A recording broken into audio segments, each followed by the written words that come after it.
എന്നെ വിളിച്ചോ? ഇല്ല. ഒരു വിളി ഞാൻ കേട്ടല്ലോ. തോന്നിയതായിരിക്കും. ശരിയാ, ഏത് നിമിഷവും അശ്വതിയുടെ വിചാരോട്ട് നടക്കുകയല്ലേ, അതുകൊണ്ട് തോന്നിയതാവും. ശരി, ഞാൻ ഡിസ്റ്റർബ് ചെയ്യുന്നില്ല. ബുദ്ധന്റെ റിസർച്ച് നടക്കട്ടെ. Best of luck. അപ്പുകുട്ടേട്ടാ. എന്താ അശ്വതി? ഞാൻ അപ്പുകുട്ടേട്ടാന്ന് വിളിച്ചപ്പോ അശോകേട്ടൻ എന്തിനാ വിളി കേട്ടത്? എന്റെ ഓമന പേരാണെന്ന് വിചാരിച്ചു. അശ്വതി എന്ത് വിളിച്ചാലും ഞാൻ വിളി കേൾക്കും. എന്നാ ഇനി മുതൽ ഞാൻ അപ്പുകുട്ടേട്ടാന്നേ വിളിക്കുള്ളൂ. അല്ല, സ്വീറ്റ് അപ്പുന്നായാലോ? അശ്വതി ഇഷ്ടം. പോടാ, ഇത് അവന്റെ ഫോട്ടോ അല്ലേ? ഇതെങ്ങനെ ഇവിടെ വന്നു? ശരിയാണല്ലോ, ഇതെങ്ങനെ എന്റെ മേശപ്പുറത്ത് വന്നു? അശ്വതിയെ വശീകരിക്കാൻ വേണ്ടി അവൻ ഇവിടെ കൊണ്ടിട്ടതാണ്. രണ്ടും കൽപ്പിച്ച് നടക്കുന്നവൻ അവൻ. അശ്വതി കരുതിയിരുന്നോണം. എന്തിനാ? എന്തിനെന്തോ? കുട്ടിമാമ അശ്വതി എന്നെ ഏൽപ്പിച്ചിട്ടാ പോക്കറയ്ക്ക് പോയിരിക്കുന്നത്. തിരിച്ചു വരുന്നതിന് മുമ്പ് അവൻ എന്തെങ്കിലും അതിക്രമം കാണിച്ചാല് സമാധാനം പറയേണ്ടവൻ ഞാനാ. ഡാഡി തിരിച്ചു വരാൻ കാത്തിരിക്കാ ഞാനും. എന്നിട്ട് വേണം എനിക്ക് എല്ലാം പറയാൻ. എന്തോന്ന് പറയാൻ? അവനെ പറ്റി ഇനി മനസ്സിൽ വെച്ചിരുന്നിട്ട് കാര്യമില്ല. അശ്വതി, ഒന്നുകൊണ്ടും പേടിക്കണ്ട. നാളെ മുതൽ ഞാൻ നിഴല് പോലെ അശ്വതിയുടെ പുറകെ ഉണ്ടാവും. ബാക്കി ഇരുന്നോട്ടെ. Thank you. Good night. Good night. എന്നിട്ട് കള്ളത്തരം പൊളിഞ്ഞു വന്ന അപ്പുക്കുട്ടന് മനസ്സിലായോ? എവിടെ മനസ്സിലാവാൻ, എന്റെ ഉത്തരവാദിത്വം കുറെ കൂടി സീരിയസ് ആയിട്ട് ഏറ്റെടുത്തിരിക്കുക കക്ഷി. ഇനിയിപ്പോ ഇവിടെ നിൽക്കുന്നോ മടങ്ങുന്നോ? ശ്രീബുദ്ധന്റെ നാട്ടിൽ കുറച്ച് സ്നേഹവും കരുണയും ഒക്കെ ആയിട്ട് അശ്വതിയോടൊത്ത് കഴിയാമെന്ന് വിചാരിക്കുന്നു. അത്രയ്ക്ക് ത്യാഗമൊന്നും വേണ്ട. നിർബന്ധമാണെങ്കിൽ ശ്രീബുദ്ധനെ പോലെ ഇവിടെ അങ്ങ് ഒറ്റയ്ക്ക് കഴിഞ്ഞോ? അവൻ എന്താ അശ്വതിയോട് കുശുകുശുക്കുന്നു? എനിക്കിട്ട് പാരവണിയാണോ? എന്റെ റിസർച്ച് കഴിഞ്ഞാ നാട്ടില് സെറ്റിൽഡ് ആവാനാ ഡാഡിയുടെ പ്ലാൻ. അശ്വതി ഇല്ലെങ്കിൽ പിന്നെ അശോകൻ എന്തിനാ നേപ്പാളിൽ നിൽക്കുന്നത്? ഞാനും വരാം. നേപ്പാൾ ഉപേക്ഷിച്ച് വരാൻ അമ്മായി തയ്യാറാകുമോ? കേരളം മമ്മിക്ക് ഇഷ്ടപ്പെടുമോ? പോയിരിക്കല്ലേ, ഒരു മാസം തങ്ങിയിട്ട് വരുമ്പോ അറിയാലോ കേരളത്തെ പറ്റി മമ്മിയുടെ ഒപ്പീനിയൻ. കേരളത്തിൽ പോയോ? അമ്മായിയുടെ അനിയത്തിയുടെ കല്യാണ നിശ്ചയത്തിന് പോക്കറയ്ക്ക് പോയെന്നാണല്ലോ അപ്പുക്കുട്ടൻ പറഞ്ഞത്. അപ്പുവേട്ടനോട് അങ്ങനെ മനഃപൂർവ്വം പറഞ്ഞതാ. സുമതി അമ്മായിക്ക് കത്തിട്ടിട്ട് മറുപടി കാണാതായപ്പോ ഡാഡിക്ക് ടെൻഷനായി. അതാ പെട്ടെന്ന് പോയത്. ഓ, കുട്ടിമാമ ഞാൻ വിചാരിച്ചതുപോലല്ല.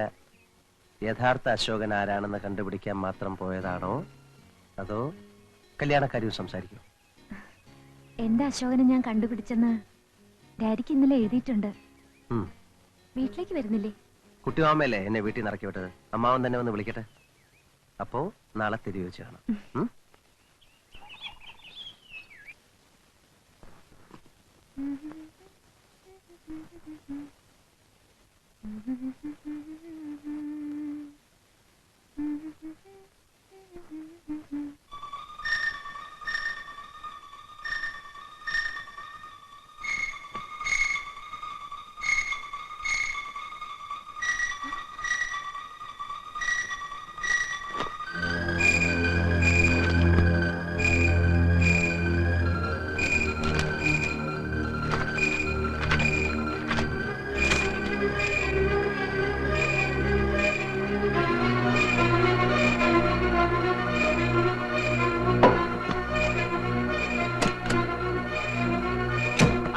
ഒറ്റയ്ക്ക് പോരുത്, ഞാനും കൂടെ വരാം.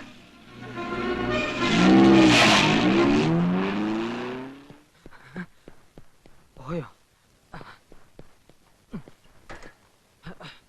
ഇനി പെടലില്ലേ? ഈ തമാശ പറയാനാണോ അശ്വതി രാവിലെ എന്നെ തിരക്കി ഇറങ്ങിയത്?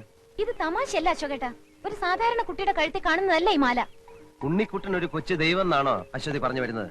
പിന്നെ ഒരു സ്പെഷ്യൽ മാലയായിട്ടുണ്ട് ദൈവം തെരുവിലിറങ്ങി നടക്കുകയല്ലേ? ഇവിടുത്തെ വിചിത്രമായ ആചാരങ്ങളെ കുറിച്ച് അശോകേട്ടന് അറിയാൻ വയ്യാത്തോണ്ടാ.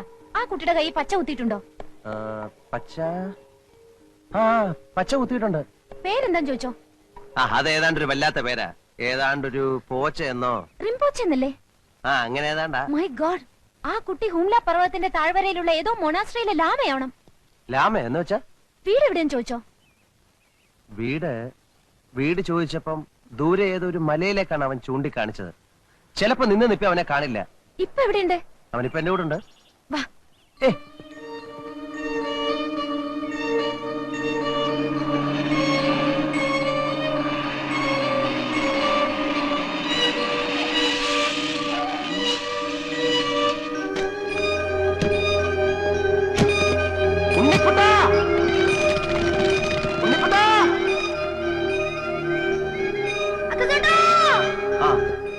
ഞാൻ പറഞ്ഞില്ലേ? ഞാൻ ക്യാമറ എടുത്തിട്ട് വരാം. ആ.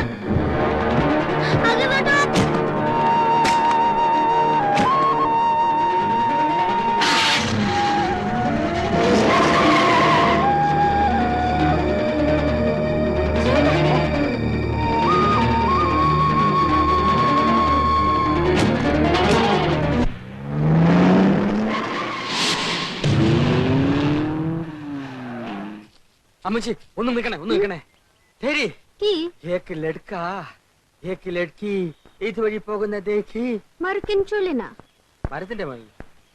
അമ്മച്ചി നേപ്പാളിയാണെങ്കിൽ എരപ്പാളിയാണല്ലോ.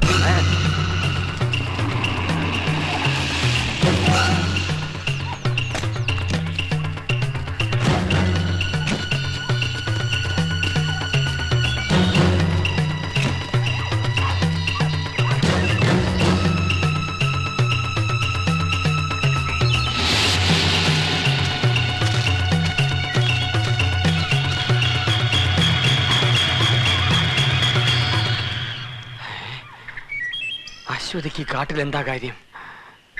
അവൾ ഒറ്റയ്ക്ക് കാട് കയറത്തില്ലല്ലോ. കൂടെ അവനും കാണും. അമൃഗം കാട്ടിവെച്ച് മനസ്സ് മാറ്റാനുള്ള പ്ലാനാണ്. നടത്തൂല. ഈ ഫോറസ്റ്റ് മുഴുവൻ കാടാണല്ലോ. ഏത് മറവിൽ ഒളിച്ചാലും ഈ അരശുമൂട്ടി അപ്പുക്കുട്ടൻ നിന്നെ പുല്ലുപോലെ കണ്ടുപിടിക്കും. ആഹാ.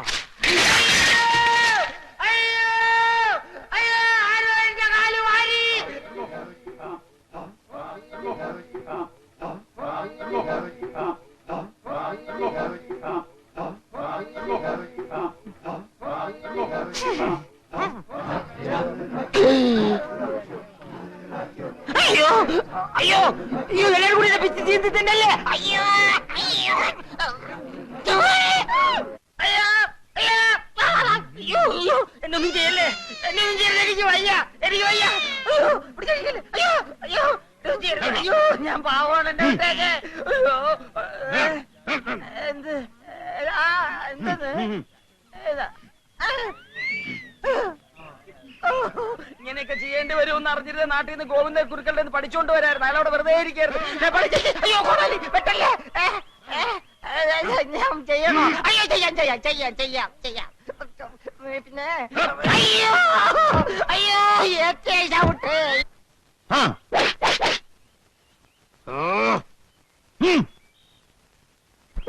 അയ്യോ പരീക്ഷിക്കല്ലേ. ഞാൻ എന്ത് വേണേലും പഠിച്ചോളാം. ആദിവാസിയോ ഓൾഡ് വാസിയോ എന്ത് വേണേലും ആകാം. അയ്യോ.